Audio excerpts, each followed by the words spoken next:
porque a gente quer progresso, a gente não quer regresso. O tempo de regredir parou, passou. Agora é tempo de lutarmos por um progresso.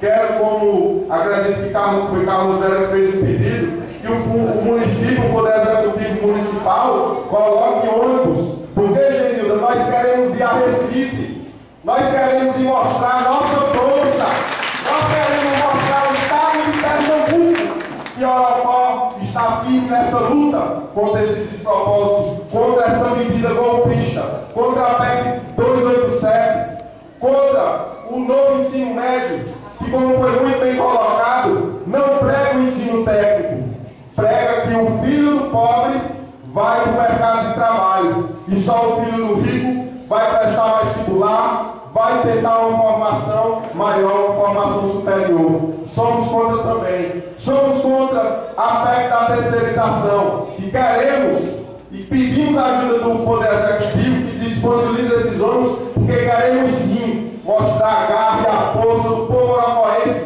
para Pernambuco. Encerro minhas palavras dizendo a todos vocês